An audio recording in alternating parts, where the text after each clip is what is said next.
Vamos continuar agora o nosso estudo sobre o livro Marxismo Desmascarado, do Ludwig von Mises. Estamos lendo o capítulo Luta de Classes. Luta de Classes. Essa é a terceira parte do nosso estudo. Vou colocar o link para as duas primeiras aqui na descrição do vídeo. Se vocês não assistiram, caso tenham interesse, podem acompanhar. Se vocês quiserem assistir só esse também, não precisa dos outros para fazer sentido. Vocês estão no Brasil, sobretudo, Deus sobre todos. Deixem seu like, inscrevam-se no canal, por favor, compartilhem esse vídeo, assistam também os outros. Então vamos lá. Luta de classes. Para responder essa pergunta, nós vamos precisar voltar ao pensamento da época de Karl Marx. Era o tempo da origem das espécies, de Charles Darwin. A moda intelectual daquele momento era enxergar o homem simplesmente como um membro da classe zoológica dos mamíferos, que agia com base nos instintos. Marx não levava em conta a evolução da humanidade além do nível do homem extremamente primitivo. Considerava o trabalho não qualificado como a regra e o trabalho qualificado como a exceção. Ele escreveu em um dos seus livros que o progresso no desenvolvimento tecnológico das máquinas acarreta o desaparecimento dos especialistas, porque as máquinas podem ser operadas por qualquer um. Não é preciso ter habilidades especiais para operar uma máquina. Aqui começa, vou parar um pouquinho, aqui começa o primeiro grande erro do Karl Marx, ou sei lá, o 10º grande erro do Karl Marx. Primeiro ele achava que o trabalhador era uma besta fera incapaz de evoluir, que é uma idiotice tremenda. E aí você vê o modus operandi do socialista, do comunista. Ele ou não permite que o trabalhador tenha acesso à educação de verdade. Eu vou explicar o que eu quero dizer com educação de verdade. Por quê? Porque se o trabalhador tiver acesso à educação de verdade, ele quebra as teses do marxismo. Por quê? Porque ele vai aumentar o valor dele no mercado de trabalho, vai começar a ganhar cada vez mais. E se num determinado cenário ele não é valorizado, por exemplo, eu sei isso, aquilo outro, eu tenho 3, 4 cursos, no lugar que eu tô, eles querem que eu sirva cafezinho, que eu limpe o chão e querem pagar só um salário mínimo. Não que tenha algo de errado com essas funções, mas não estão dando valor para essas funções. O problema não é o que você aprendeu, o problema é que você não está aplicando no local correto. Se você chegar no McDonald's e você tem mestrado de criminologia, não serve para absolutamente nada naquele contexto. Num escritório de advocacia vai ajudar a pessoa, vai gerar valor lá. Então o que você, no mundo real, no mundo capitalista, se você sabe algo e naquele contexto aquele algo não gera valor ao empregador, você não deve forçar o empregador a te valorizar porque você é uma pessoa de altíssimo nível. Não, você tem que achar qual é o contexto no qual o que você aprendeu é útil, gera valor. Essa é a grande regra do jogo. As pessoas têm que se ajudar. Cada um está ajudando o próximo. O capitalismo, na verdade, ele não é um sistema de opressão, ele é um sistema de que as pessoas podem, cada uma ter uma especialidade e uma ajudando a outra, sem ter que... A pessoa não é obrigada a saber tudo. Então, o grande erro está aí. Consequentemente, o tipo normal de homem no futuro será um não especialista. Com relação a muitas de suas ideias, Marx pertencia a um passado muito distante, especialmente ao construir a sua filosofia da história. Ele substitui a evolução do espírito, Geist de Hegel, pela evolução dos fatores materiais de produção. Ele não percebeu que os fatores materiais de produção, ou seja, as ferramentas e máquinas, são na realidade produtos da mente humana. Ele não percebeu que essas máquinas não vieram de um abismo do inferno. Não, empreendedores criaram as máquinas. E se você é um trabalhador hoje ganhando salário mínimo, você inventa uma maquininha nova que faz alguma coisa, ou compra uma maquininha, às vezes de 200, 300 reais, você pode virar totalmente jogo. Você pode se tornar dono de um meio de produção com 200, 300 reais no sistema capitalista. Que você economizou, comeu um pouco pior nesse mês, comprou a máquina de churros. No mês seguinte você já é um capitalista malvadão, burguês, canalha, maldito, porque você tem uma máquina de churros. Você já é dono do seu destino com 200 reais. Você compra, você trabalha como servente de pedreiro, porque o seu pedreiro-chefe é o que tem as ferramentas.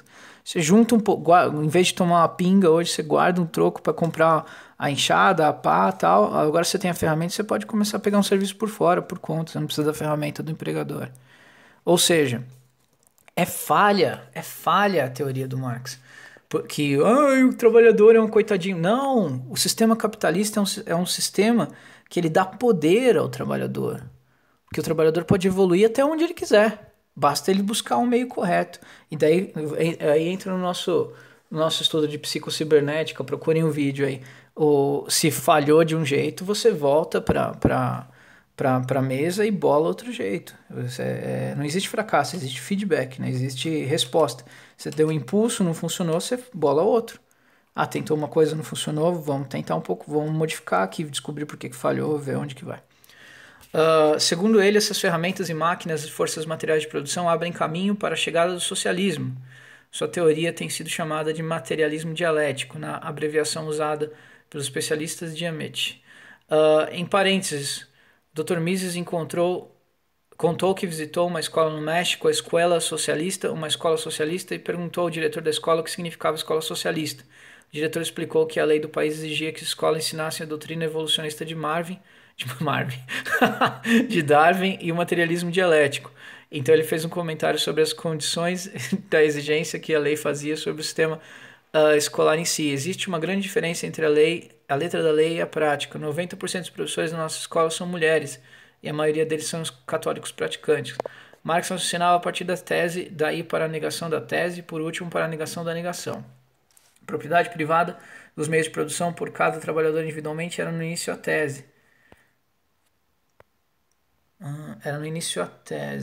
Esse era o status quo numa sociedade em que cada trabalhador ou era um fazendeiro independente ou um artesão que era dono das ferramentas com que trabalhava. Negação da tese propriedade sobre o capitalismo quando as ferramentas não pertenciam mais aos trabalhadores, mas aos capitalistas. A negação da negação era a propriedade dos meios de produção ser da toda a sociedade. Raciocinando dessa forma, Marx dizia ter descoberto a lei da evolução da história.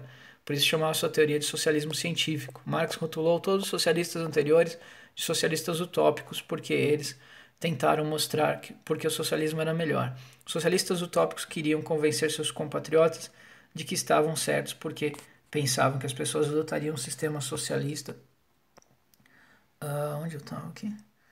Ser convencidos de que este era melhor. Para Marx, eles estavam utópicos porque tentavam descrever um futuro paraíso terrestre. Entre seus antecessores, ele considerava utópicos estavam Saint-Simon, um aristocrata francês, Robert Owen, que era proprietário de uma manufatura inglês, Charles Fourier, um francês que era sem dúvida um lunático.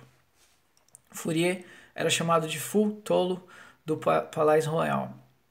Ele costumava fazer afirmações como na era socialista o oceano não mais será salgado, mas terá gosto de limonada. Eu acho que esse cara que deveria ter sido o grande líder do socialismo. Mas eu gostaria de um partido que advogasse que o oceano tivesse gosto de limonada. Marx, eles não perceberam que diziam era apenas utópico. Eles achavam que o socialismo viria com mudança de opinião das pessoas, mas para Marx, o advento do socialismo era inevitável, ele viria com a inevitabilidade da natureza. De um lado, Marx falava da inevitabilidade do socialismo, de outro, organizava o movimento socialista. O Partido Socialista declarava exaustão que seu socialismo era revolucionário e que a derrubada violenta do governo era necessário para a ascensão do socialismo. Então percebam que quando falam, mas tem que ter diálogo, não tem diálogo com essa gente da esquerda. O princípio deles basilar é a tomada revolucionária do poder. Mentira, corrupção, isso é tudo ferramentas para atingir o meio. Então nunca eles vão agir de forma limpa conosco. Eu vou tudo bem, eu aguento 4 anos de governo Bolsonaro, quem sabe na próxima. Não tem essa de esperar a próxima. Tem que derrubar, tem que lutar, tem que massacrar. Eles não aceitam democracia. Porque o princípio deles é Marx. E Marx falava de revolução, de sangue, de violência para conseguir os fins. De acordo com Marx, o objetivo do Partido Socialista não era influenciar, mas apenas auxiliar o inevitável. Mas os obstretas influenciam e modificam as condições. Obstretas, na verdade, trouxeram progresso a essa área da medicina e salvaram vidas. Ao salvar vidas, pode-se dizer que eles de fato mudaram o curso da história. O termo científico ganhou prestígio durante o século XIX. Um dos livros mais sucesso entre os escritos da filosofia marxista. Um dos capítulos dessa obra foi reimpresso como um panfleto chamado O Desenvolvimento do Socialismo, da Utopia à Ciência. Teve enorme sucesso. Marx formulou sua doutrina de ideologia para fazer os escritos da burguesia caírem em descrédito. Formulou sua doutrina de ideologia para fazer escritos da burguesia cair em descrédito. Tomás, não sei das quantas, nasceu em Tchecoslováquia, filho de pais pobres, campeões e trabalhadores, que escreveu sobre o marxismo. Mesmo assim, os marxistas chamavam de burguês.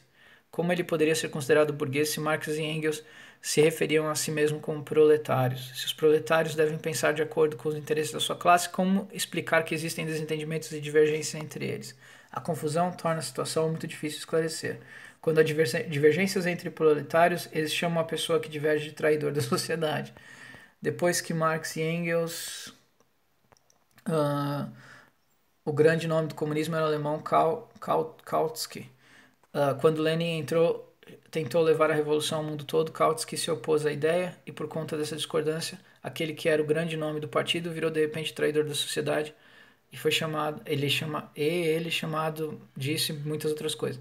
Essa interpretação é como a dos racistas. Os racistas alemães afirmam que determinado conjunto de ideias eram alemãs e todo verdadeiro alemão deveria necessariamente pensar de acordo com esse conjunto em particular. Essa é a interpretação dos nazistas. De acordo com eles, a melhor situação era ficar em estado de guerra, mas alguns alemães, Kant, Goethe, Beethoven, por exemplo, tinham algumas ideias não alemãs. Se não era necessário que todos os alemães pensem de certo modo, quem decidiria quais ideias são alemãs e quais não são? A resposta só pode ser que uma voz interior é o padrão definitivo, a medida definitiva. Essa oposição leva necessariamente a conflitos que só podem resultar em guerras civis e até em guerras internacionais. Havia dois grupos na Rússia, ambos se consideravam proletários, bolcheviques e mencheviques. O único meio de resolver as discordâncias entre os dois era usar de força e liquidar adversários. Os bolcheviques ganharam, então surgiram novas diferenças de opinião dentro das trincheiras dos bolcheviques entre Trotsky e Stalin, e a única maneira de resolver o conflito era o expurgo. Trotsky foi exilado à força, levado para o México e lá foi morto a machadadas em 1940. Stalin não criou coisa alguma. Ele retornou ao Marx revolucionário de 1859 e não ao Marx intervencionista de 1848. Infelizmente, expurgos não acontecem só porque os homens são imperfeitos. Os expurgos são a consequência necessária dos fundamentos filosóficos do socialismo marxista. Expurgos são consequência dos fundamentos do socialismo do marxista. É o que eu falei para vocês. Não é que deturparam Marx. Não, isso é Marx. Violência constante é Marx. E daí eles simplesmente chamam os opositores deles daquilo que eles são. Ah, esse é um fascista, vamos matar os fascistas. E a gente não queria matar ninguém, a gente queria criar nossos filhos, trabalhar, montar nosso negócio, empregar as pessoas. E eles, esse é fascista, vou te matar, você quer ter arma. E a gente só queria ter arma para nos defender dos narcotraficantes. Essa é a consequência inevitável do fato de que, segundo a doutrina marxista, se você não acredita que exista a possibilidade de duas pessoas honestas divergirem, ou você pensa como eu, ou é um traidor e deve ser aniquilado. Então isso termina o nosso estudo, foi o mais longo de todos até hoje, sobre o capítulo Luta de Classes do fantástico livro Marxismo Desmascarado, do Von Mises. Se vocês quiserem comprar, por favor, usem o link aí embaixo da Amazon, que vocês estão ajudando o canal. Se tudo que vocês comprarem, comprar uma caneta na Amazon com o link que eu coloco aí embaixo, vocês estão me ajudando sempre. Comprar uma borracha, comprar um tirador de cravo do nariz. O que vocês comprarem na Amazon por esse link, vocês me ajudam. Então até a próxima, um grande abraço.